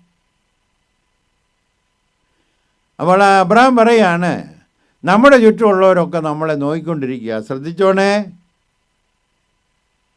They are watching us. ഞാനിപ്പോൾ പറയുന്ന വാചകം നിങ്ങളെ ആമേനെന്ന് പറഞ്ഞിട്ടെടുക്കും. അവർ നോക്കിക്കൊണ്ടിരിക്കുന്നത് നമ്മുടെ നല്ല ഗുണമൊന്നുമല്ല. ആരെന്നെങ്കിലും അവരിടയ്ക്കിടയ്ക്കൊക്കെ ഈ നല്ല ഗുണം പറഞ്ഞേനല്ലോ, ആരും പറയുന്നില്ല. എന്നാൽ ഇതിൻ്റെ ഇടയ്ക്ക് ഏതെങ്കിലും ഒരു തെറ്റ് വന്നു പോയെങ്കിൽ, വീഴ്ച വന്നു പോയെങ്കിൽ അത് നാട്ടിലെ പാട്ടാക്കുകയും ചെയ്യും. കാരണം എന്നാണെന്നറിയാമോ? they are watching they are looking for our faults. അപ്പോൾ അബ്രഹാം പറഞ്ഞു, ഇങ്ങനെ നമ്മുടെ തെറ്റുകൾ അല്ലെങ്കിൽ നമ്മുടെ അപാകതകൾ നോക്കിക്കൊണ്ടിരിക്കുന്ന ഒരു സമൂഹത്തിൻ്റെ നടുവിൽ ലോകത്തെ സൂക്ഷിച്ചോണേ. സൂക്ഷിച്ചോണേ. Be careful. ഇനി നോക്കിക്കാട്ടെ, അദ്ദേഹം ഇടപെട്ടു, ഇമ്മീഡിയറ്റ്ലി ഇടപെട്ടു, സൗമ്യതയോടെ ഇടപെട്ടു. സമ്പത്തിനോടുള്ള ദൈവികമായ കാഴ്ചപ്പാട് എന്താണെന്ന് മനസ്സിലാക്കി അദ്ദേഹം വളരെ സൗമ്യതയോടെയുള്ള വാക്കിൽ ലോകത്തിനോട് ഇടപെട്ട് ഒരു കാര്യം ഓർപ്പിച്ച് ലോകം നമ്മെ വീക്ഷിക്കുന്നു. അതുകൊണ്ടുള്ള പരിഹാരം നോക്കിക്കാട്ടെ. ഈ പ്രശ്നമുണ്ടെന്ന് പറഞ്ഞേച്ച് പോകുന്നതിനകത്ത് വലിയ നേതൃത്വമൊന്നും വേണ്ട. അപ്പോൾ ഇന്നത്തെ ലോകത്തിൽ പ്രത്യേക ഒരു കൂട്ടരുണ്ട്, ഒരുപാട് പ്രശ്നമുണ്ട് കേട്ടോ, സോ വാട്ട്, പരിഹാരം വല്ലതും ഉണ്ടോ, അത് പറയത്തില്ല. ഈ അബ്രഹാമിനെ നോക്കിക്കോണം, പ്രശ്നം മാത്രമല്ല, പ്രശ്നം പറഞ്ഞേച്ച് ഒട്ടനെ അതിനൊരു പരിഹാരം പറഞ്ഞു. നോക്കിക്കാട്ട പരിഹാരം എന്താണ് പറഞ്ഞിട്ടുണ്ട്. അബ്രഹാമിനോട് പറയുകയാണ്, ദേശമെല്ലാം നിൻ്റെ മുമ്പാകെ. ഈ ഒരു 5 ഏക്കർ മാത്രമല്ല കേട്ടോ ലോകത്തെ, ഞാൻ ചുമ്മാ 5 ഏക്കർ എന്ന് പറഞ്ഞതേ ഉള്ളൂ കേട്ടോ. ദേശമെല്ലാം, the whole land, it's God's land, നിൻ്റെ മുമ്പിലാണ്. അതിനകത്തോട് അദ്ദേഹം പറഞ്ഞതിനകത്ത് സമർത്ഥിച്ചൊരു കാര്യം എന്നാണെന്നറിയോ? ദേശമെല്ലാം നിൻ്റെ മുമ്പിലാണെങ്കിൽ ഓർത്തോണം, ഈ ദേശം ദൈവത്തിൻ്റേതാണല്ലോ. അപ്പോൾ ദൈവത്തെ നീ അങ്ങ് വിശ്വസിക്കണം. Trust God. ഇതെല്ലാം തമ്പുരാൻ്റേതാണ്. അപ്പോൾ എൻ്റെ ജീവിതത്തെക്കുറിച്ചും എൻ്റെ ഭാവിയെക്കുറിച്ചും എനിക്കുള്ളതിനെക്കുറിച്ചും ഒക്കെ ദൈവത്തെ വിശ്വസിക്കണം. Trust the Lord. ആ ഒരു വിശ്വാസം ഉണ്ടെങ്കിൽ എൻ്റെ ഭാവി എൻ്റെ കർത്താവിൻ്റെ കരത്തിൽ ഭദ്രമാണെന്ന് ഉറപ്പായി വിശ്വസിക്കുന്നവർക്കേ പ്രശ്നത്തിനൊരു പരിഹാരം പറയാനൊക്കത്തുള്ളൂ. അല്ലെങ്കിൽ നമ്മുടെ കാര്യത്തിന് വേണ്ടി നമ്മുടെ പിടികൾ മുറുക്കും. പിടിമുറുകാതിരിക്കണമെന്നുണ്ടെങ്കിൽ നമ്മുടെ അകത്തൊരു ഉൾചിന്തയുണ്ട്, ഇറ്റ് ഈസ് ഗോഡ്സ്, ദൈവം തമ്പുരാൻ്റേതാണ്, it is all belonging to God. അതെല്ലാം എൻ്റെ മുമ്പിൽ എനിക്കുള്ളത് എനിക്ക് തമ്പുരാൻ വെച്ചിട്ടുണ്ട്, ആരും അപഹരിച്ചുകൊണ്ട് പോകത്തില്ല. അപ്പോൾ trusting in the Lord for your future. ലോകത്തെ ദേശമെല്ലാം ഉണ്ടല്ലോ നിൻ്റെ മുമ്പാകെ കിടക്കുക. രണ്ടാമത് പറഞ്ഞു, നോക്കിക്കാട്ടെ. അടുത്തത് അദ്ദേഹത്തിൻ്റെ താഴ്മയിലുള്ള ഒരു പ്രതികരണമാണ്. ദേശം മുമ്പിൽ കിടക്കുന്നതുകൊണ്ടൊരു കാര്യം ചെയ്യണം, നീ വിട്ട് പിരിയണം. ഒന്നിച്ച് പാർക്കാൻ ഒക്കത്തില്ല, തികയത്തില്ല. അതുകൊണ്ടാണ് ഈസ് നോട്ട് സഫിഷ്യൻറ്റ്. കാരണം അദ്ദേഹം കാരണം കണ്ടുപിടിച്ചു. എനിക്കും വർധനമുണ്ടായി, നിനക്കും വർധനമുണ്ടായി, രണ്ടുപേരും വർദ്ധിച്ചാൽ ഈ സ്ഥലം കൊണ്ട് നമുക്ക് പരിഹരിക്കാൻ ഒക്കത്തില്ല. അതുകൊണ്ട് നീ വിട്ടുപിരിയണം. വിട്ടുപിരിയുമ്പോൾ നീ ഇടത്തോട്ടെങ്കിൽ ഞാൻ വലത്തോട്ട് പോയിക്കൊള്ളാം, നീ വലത്തോട്ടെങ്കിൽ ഞാൻ ഇടത്തോട്ട് പോയിക്കൊള്ളാം. പ്രിഫറൻസ്, മുൻഗണന, ആദ്യ അവസരം, ഫസ്റ്റ് ഓപ്പർച്യൂണിറ്റി, ഫസ്റ്റ് പ്രിഫറൻസ് ലോകത്തിന് കൊടുത്തു. ഇതിനകത്ത് ഒരുപാട് താഴ്മയുണ്ട്. കാരണം മറ്റുള്ളവരെ മുന്നിൽ നിർത്തണമെന്നുണ്ടെങ്കിൽ നമ്മളെക്കാൾ അവർ ശ്രേഷ്ഠനാണെന്ന് എണ്ണാൻ കഴിയണം. നമ്മളെക്കാൾ അവർ ശ്രേഷ്ഠനാണെന്ന് എണ്ണിയെങ്കിൽ മാത്രമേ നമുക്ക് വിട്ടുകൊടുക്കാനൊക്കത്തുള്ളൂ. അബ്രഹാമാണ് പ്രായത്തിൽ മൂത്തത്. അപ്പോൾ ന്യായമായും ആദ്യത്തെ അവസരം അദ്ദേഹത്തിനാണ് കൊടുക്കേണ്ടത്. Old people first. 2, ഈ പരദേശ ജീവിതം ആരംഭിച്ചത്, പിൽഗ്രിം ജേർണി ആരംഭിച്ചത് ലോത്തല്ല, അബ്രഹാമാണ്. ലോത്ത് കൂടെ കൂടിയ ആളാണ്. So by all means Abraham must get the first preference. നമ്മുടെ ഭാഷയിൽ പറഞ്ഞാൽ സീനിയോറിറ്റി എനിക്കാന്ന് പറയും. അതാണല്ലോ കേരളത്തുകാർക്ക് ഏറ്റവും. പാശ്ചാത്യ ലോകത്തിൽ പോയാൽ ആ ഒരു പദത്തിന് വലിയ പ്രസക്തിയൊന്നുമില്ല. എന്നാൽ നമ്മുടെ ഇടയിൽ സീനിയോറിറ്റി, അതിനകത്തൊരു അർത്ഥമൊക്കെ ഉണ്ട്. എങ്കിലും അബ്രഹാം പറഞ്ഞു, എനിക്കാണ് ആദ്യ അവസരം വേണ്ടിയതെങ്കിലും, അവസരത്തിനുള്ള അനുവാദമുള്ളതെങ്കിലും അത് ഞാൻ നിനക്ക് വിട്ടു തരുന്നു. ഇപ്രകാരമാണ് അതിൻ്റെ അർത്ഥം മനസ്സിലാക്കേണ്ടത്. മറ്റുള്ളവർക്ക് മുൻഗണന കൊടുക്കുക, മറ്റുള്ളവരെ ബഹുമാനിക്കുക, മറ്റുള്ളവരുടെ ഇഷ്ടങ്ങൾ, ആഗ്രഹങ്ങൾ മുന്നിൽ നിർത്തുക. Putting others first, putting interest of others first. അപ്പോൾ യഥാർത്ഥ വിശ്വാസം സ്വാർത്ഥത എടുത്തു കളയുമെന്നാണ് ഇതിൻ്റെ അർത്ഥം. വിശ്വാസവീരനായ അബ്രഹാം പ്രതിസന്ധിയിൽ തരണം ചെയ്തതിൻ്റെ കാരണം സ്വാർത്ഥതയില്ലാതെ പെരുമാറി. അപ്പോൾ true faith will remove selfishness. നീ ഇടത്തോട്ടെങ്കിൽ ഞാൻ വലത്തോട്ട്, നീ വലത്തോട്ടെങ്കിൽ ഞാൻ ഇടത്തോട്ട് പോയിക്കൊള്ളാം. പ്രിയമുള്ളവരെ, ഒന്ന് ശ്രദ്ധിച്ചു നോക്കണേ. ദേശത്തിലെ നല്ല സ്ഥലങ്ങൾ എടുത്തുകൊണ്ട് പോകാൻ സാധ്യതയുള്ള സമയങ്ങളിൽ വിട്ടുകൊടുക്കാൻ എന്ത് പ്രയാസം, അവൻ എന്തെടുത്തേക്കും, അവൻ എന്ത് തിരഞ്ഞെടുത്തേക്കും. അബ്രഹാമിൻ്റെ ഉള്ളിലുണ്ടായിരുന്ന വിശ്വാസം, എന്നെ വിളിച്ചിറക്കിയത് ദൈവമാണ്, ഇതുവരെ കൊണ്ടുവന്നത് ദൈവമാണ്, എന്നെ നടത്താമെന്ന് പറഞ്ഞിരിക്കുന്നത് ദൈവമാണ്. ആര് എന്തെടുത്താലും എൻ്റെ ജീവിതത്തെ നടത്താൻ കഴിവുള്ളവൻ എൻ്റെ ദൈവമാണ്. It is God. ആര് കൊണ്ടുപോയാലും എൻ്റെ കാര്യങ്ങൾ നടത്തുന്നൊരു ദൈവം എനിക്കുണ്ട്. ഇനി നോക്കിക്കാട്ടെ, ദൈവം എങ്ങനെ ഈ ഭക്തനോട് പെരുമാറി എന്ന് കാണാനായിട്ട് കഴിയും. 13-ാമത്തെ അധ്യായത്തിൻ്റെ 16-ഉം 17-ഉം വാക്യം. ഇതെല്ലാം കൊടുത്ത് അബ്രഹാം അവസരം അവന് കൊടുത്തപ്പോൾ, നമുക്കെല്ലാം ഭാഗം അറിയാം. ലോത്ത് തലപൊക്കി നോക്കി നീരൊഴുക്കുള്ള ദേശം, സോദോമിൻ്റെ ദേശം, മനോഹര ദേശം അവൻ തിരഞ്ഞെടുത്തു. ഞാനിപ്രകാരം അതിനൊരു ഒരു വാചകത്തിൽ അബ്രഹാമിന് കിട്ടിയ ഓഹരിയെക്കുറിച്ച് പറയാം. Abraham got the left overs എന്ന് പറഞ്ഞാൽ മറ്റുള്ളവർ എടുത്തതിന് ശേഷം ബാലൻസ് ഉള്ളത് കിട്ടി, ലെഫ്റ്റ് ഓവർ.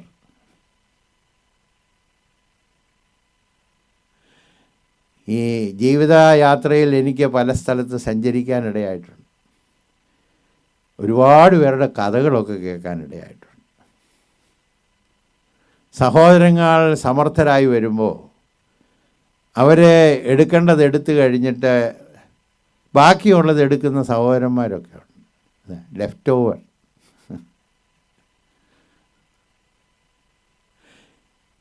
ലെഫ്റ്റ് ഓവർ അല്ല കിട്ടിയത്, തമ്പുരാൻ്റെ അനുഗ്രഹമാണ് കിട്ടിയത്.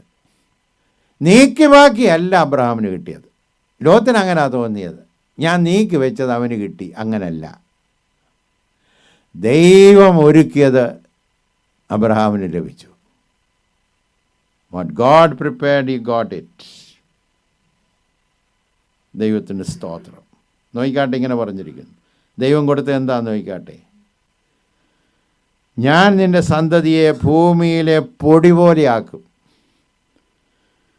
ഭൂമിയിലെ പൊടിയെ എണ്ണുവാൻ നിനക്ക് കഴിയുമെങ്കിൽ നിൻ്റെ സന്തതിയെയും എണ്ണാം എന്ന് പറഞ്ഞാൽ നിനക്ക് കണക്ക് കൂട്ടാൻ കഴിയാത്ത വിധത്തിൽ. അങ്ങനെയാണ് അതിൻ്റെ അർത്ഥം. You cannot count it. അതിനുശേഷം നീ പുറപ്പെട്ട് ദേശത്ത് നെടുകയും കുറുകയും സഞ്ചരിക്കാം.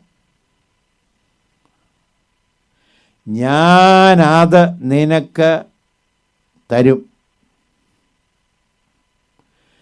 അബ്രഹാമിൻ്റെ ഓഹരി ലോത്തല്ല തീരുമാനിക്കുന്നത്. ഒരു ദൈവവൈതലിൻ്റെ ഓഹരി തമ്പുരാനാണ് തീരുമാനിക്കുന്നത്. God decides. ദൈവമാണ് തീരുമാനിക്കുന്നത്. തമ്പുരാൻ വെച്ചിട്ടുള്ളതിനകത്തു നിന്നൊരല്പം പോലും കുറയ്ക്കാൻ ലോകത്തിലൊരു ശക്തിക്കും കഴിയത്തില്ല. അതുകൊണ്ട് നമ്മൾ സൂചിപ്പിച്ചതുപോലെ ദൈവത്തിൻ്റെ വഴിയിലും ദൈവത്തിൻ്റെ പ്രവർത്തന മണ്ഡലത്തിലും ദൈവത്തിൻ്റെ സാന്നിധ്യത്തിൻ്റെ നടുവിലും ഒരു വിശ്വാസി ജീവിക്കുമ്പോൾ ഭയപ്പെടേണ്ട ആവശ്യമില്ല. God blesses you. അവനോട് പറഞ്ഞ്, നിനക്ക് എണ്ണുവാൻ കഴിയുമെങ്കിൽ,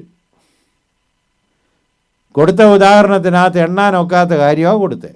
നക്ഷത്രവും ഭൂമിയിലെ പൊടി നടക്കുന്ന കാര്യമേ അല്ല. പറഞ്ഞ്, നീ എണ്ണണ്ട, സമൃദ്ധിയായി ഞാൻ നിന്നെ അനുഗ്രഹിക്കും. I will bless you abundantly. പ്രിയമുള്ളവരെ, അബ്രഹാം അത് പൂർണ്ണമായിട്ടൊന്നും കണ്ടില്ല അദ്ദേഹത്തിൻ്റെ ജീവിതത്തിൽ, അതറിയാവോ? പക്ഷേ നിത്യതയിൽ നിന്ന് താഴോട്ട് നോക്കാൻ അദ്ദേഹത്തിന് അനുവാദമുണ്ടെങ്കിൽ സകല ജാതിയിൽ നിന്നും, സകല ഗോത്രത്തിൽ നിന്നും, സകല വംശത്തിൽ നിന്നും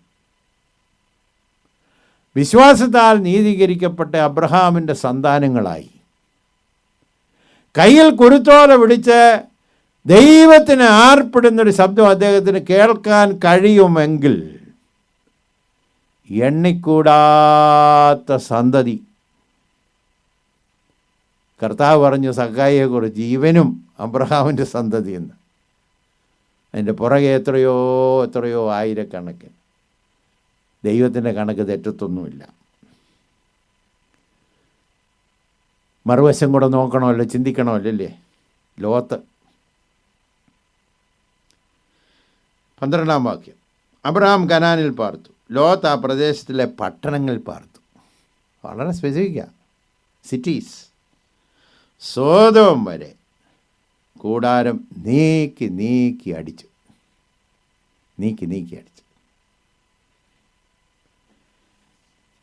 ലോത്തിൻ്റെ തിരഞ്ഞെടുപ്പ് ഒന്ന് നോക്കുക. ലോത്തിൻ്റെ തിരഞ്ഞെടുപ്പ് എങ്ങനെയാണ് തിരഞ്ഞെടുത്ത്? വാട്ട് ഹി സോ, അവൻ കണ്ടതനുസരിച്ച്, നീരൊഴുക്കുള്ള ദേശം കണ്ടതനുസരിച്ച്. ഇവിടാണ് വിശ്വാസികൾ പോലും ജീവിതത്തിൽ തീരുമാനമെടുക്കുമ്പോഴേ പ്രോസ്പെക്റ്റ് നോക്കി, സാധ്യത നോക്കി തീരുമാനിക്കുന്നത്. സാധ്യത നോക്കണം, പക്ഷേ തീരുമാനത്തിൻ്റെ അടിസ്ഥാനം സാധ്യതയല്ല. ലാഭം നോക്കുന്നതിൽ തെറ്റൊന്നുമില്ല, പക്ഷേ ലാഭമല്ല വിശ്വാസിയുടെ തീരുമാനത്തിൻ്റെ അടിസ്ഥാനം. Choice is not based on what the prospect is or what your profit is. ലോകത്തിലേക്ക് നോക്കിക്കാട്ടെ, എവിടെ കൂടുതൽ കിട്ടും, എവിടെ കൂടുതൽ നേടാം.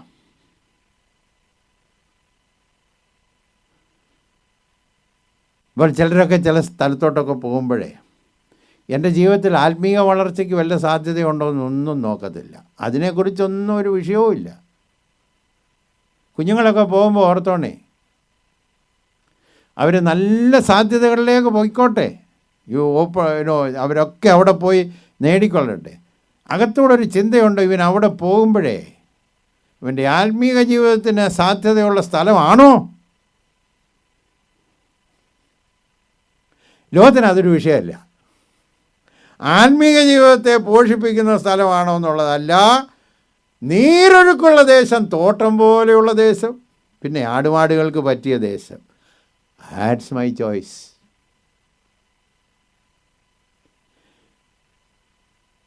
ചോയ്സ് ഓഫ് ലോട്ട്. 2,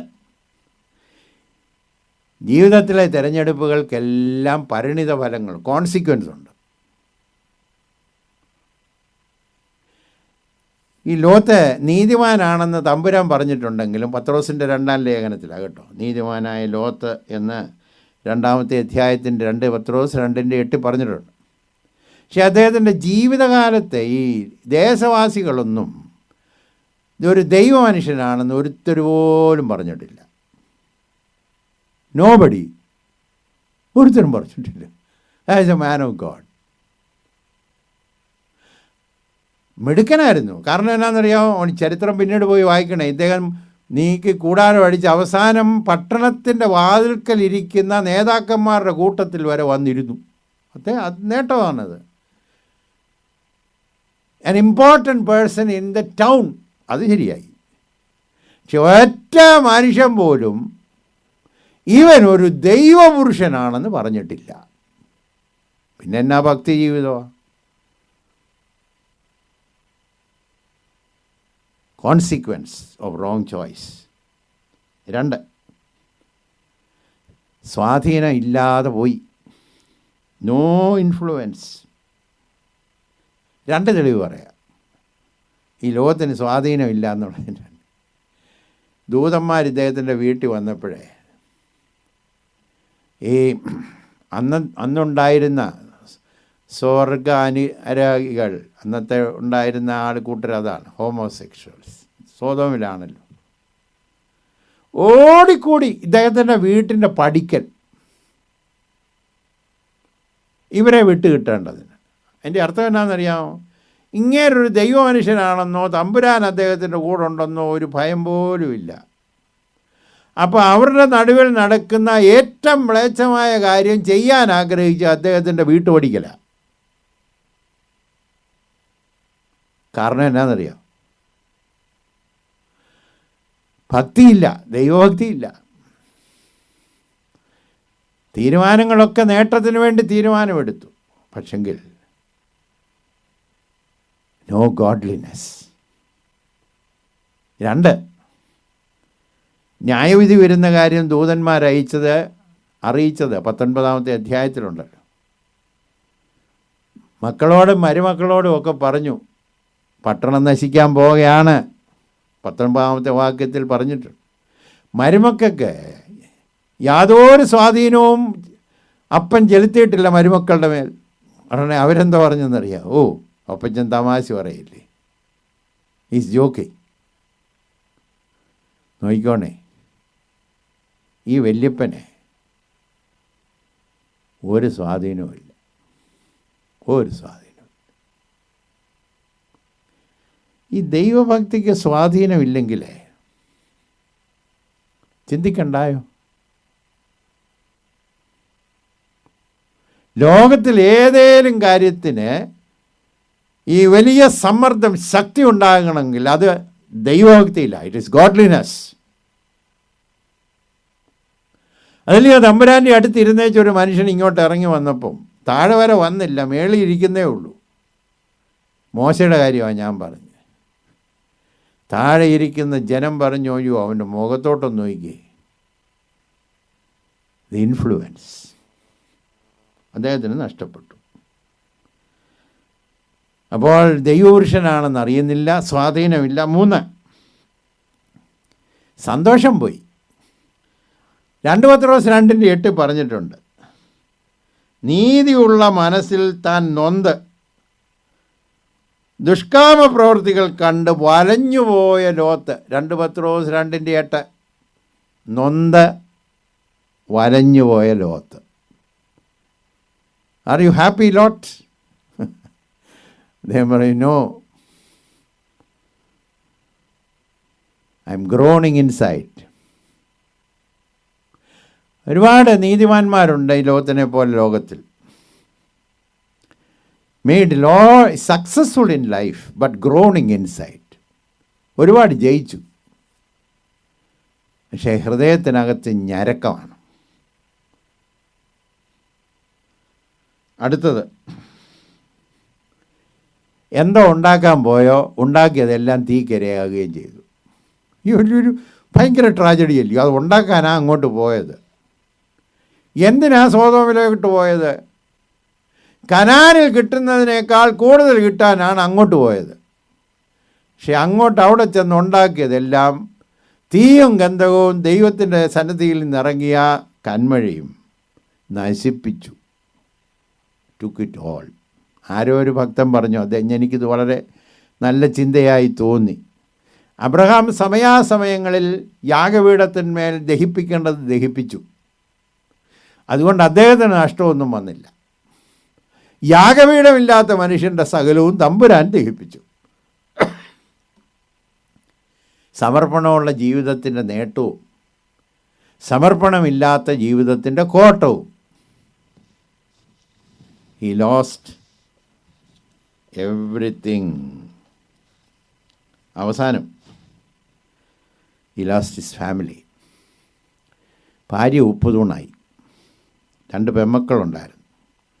ഇങ്ങനെയുള്ള ഭാഗങ്ങൾ വർണ്ണിക്കാൻ പോലും പറയാൻ പോലും പ്രയാസം.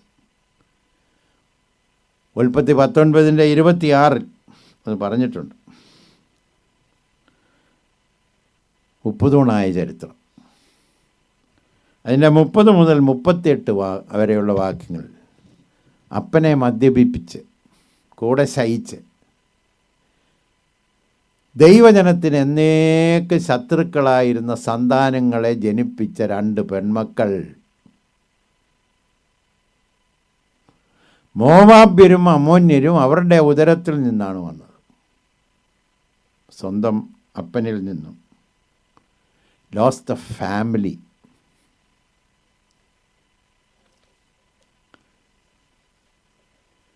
ദൈവത്തിൻ്റെ വചനം നമ്മോട് ഹൃദ്യമായി സംസാരിക്കുന്നു.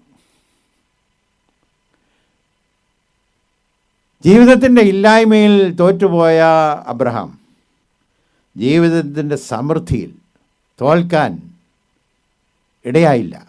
വിശ്വാസ ജീവിതത്തിൻ്റെ ശക്തി, ദൈവത്തിലുള്ള ആശ്രയം, ദൈവത്തോടുകൂടെ നടക്കുന്ന മനുഷ്യനിൽ വ്യാപരിച്ച ദൈവികമായിട്ടുള്ള ശോഭ, പ്രഭ, ആത്മാവ് സൗമ്യതയോടെ ഇടപെട്ട് പ്രശ്നങ്ങൾ പരിഹരിച്ച് കനാൻ ദേശത്ത് മമ്രയുടെ തോപ്പിൽ കൂടാരമടിച്ച്, അതിൻ്റെ അവസാന വാക്യം അങ്ങനെയാണ്, മമ്രയുടെ തോപ്പിൽ കൂടാരമടിച്ച്. അധികം താമസിയാതെ ദൂതന്മാർ വന്ന് സന്ദർശിച്ച സ്ഥലങ്ങളാണല്ലോ. Place of God's visit. അങ്ങനെ എത്തിയിരട്ടെ നമ്മുടെ കൂടാരങ്ങൾ. ദൈവത്തിൻ്റെ സന്ദർശന സ്ഥലമായി മാറട്ടെ. ഭക്തിയോടെ ജീവിക്കാൻ, ഈ ലോകത്തിലുള്ള ധനത്തിൻ്റെ വഞ്ചനയാൽ നശിച്ചു പോകാതെ അതിജീവിക്കുവാൻ കർത്താവ് നമുക്ക് കൃപ തരട്ടെ.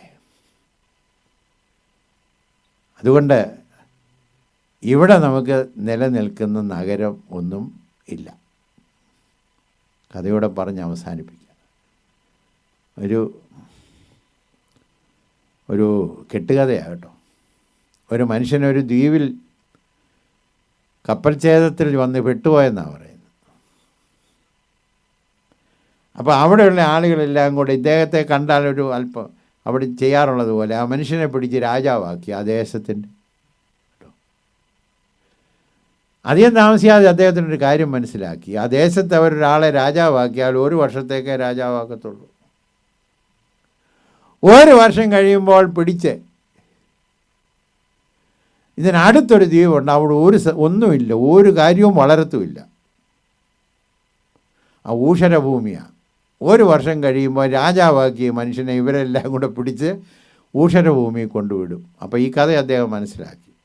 പക്ഷേ 1 വർഷം ഇദ്ദേഹത്തിൻ്റെ കീഴിലാണ് എല്ലാവരും. അദ്ദേഹം എന്ത് ചെയ്തെന്നറിയാം? ഇവരെ കൊണ്ട് വള്ളങ്ങളുണ്ടാക്കി, ഇവരെ കൊണ്ട് തന്നെ അക്കരെ കടത്തി അവിടെ കൃഷി തുടങ്ങി. 1 വർഷത്തെ അധ്വാനം കൊണ്ട് അക്കരെ നാട് ഫലമുള്ള സ്ഥലമാക്കി മാറ്റിയെടുത്തു. അപ്പോൾ പോകാറായപ്പോൾ അങ്ങോട്ട് ചാകാൻ പോകണ്ട, ധന്യമായി ജീവിക്കാൻ അങ്ങോട്ട് പോകാൻ അവസരമൊരുക്കിയെന്നാണ് കഥ എഴുതിയ ആൾ പറഞ്ഞിരിക്കുന്നത്. വളരെ അർത്ഥവത്തായി എനിക്ക് തോന്നി. ഇവിടെ വാഴാൻ അനുവദിക്കുന്ന ഒരു കാലഘട്ടം, ദൈവം തരുന്ന അവസരങ്ങളൊക്കെ അക്കരെ നാട് മനോഹരമാക്കാൻ ശ്രമിക്കാം. കൊണ്ട് ഭൂമിയിലുള്ളതല്ല ഉയരത്തിലുള്ളത് ചിന്തിച്ച് കൂടാരത്തിൽ വസിച്ച് ആരാധിച്ച് ദൈവത്തെ മഹത്വപ്പെടുത്തി കർത്താവിനാൽ അനുഗ്രഹിക്കപ്പെട്ട്. പ്രിയമുള്ളവരെ, ഇന്ന് വിവിധ രീതിയിൽ ആളുകൾ ശ്രദ്ധിക്കുന്നുണ്ട്.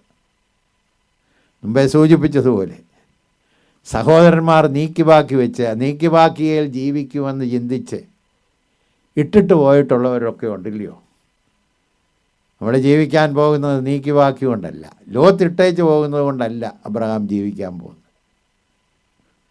തമ്പുരാൻ അവന് വേണ്ടി വെച്ചിട്ടുള്ളതാണ്. കണ്ണ് കണ്ടിട്ടില്ല, ചെവി കേട്ടിട്ടില്ല, ആരുടെയും ഹൃദയത്തിൽ തോന്നിയിട്ടുമില്ല. തമ്പുരാൻ നമ്മെ അനുഗ്രഹിക്കട്ടെ. വിശ്വാസ ജീവിതത്തെ നോക്കി നേരെ ഓടുവാൻ ദൈവം തമ്പുരാൻ തൻ്റെ കൃപയാൽ നമ്മെ സഹായിക്കട്ടെ. നമ്മെ കർത്താവ് നിലനിർത്തട്ടെ. ഈ ലോകത്തിൽ വീണുപോകാതെ കാക്കട്ടെ. തമ്പുരാൻ്റെ കൃപ കാക്കട്ടെ. ദൈവത്തിന് സ്തോത്രം.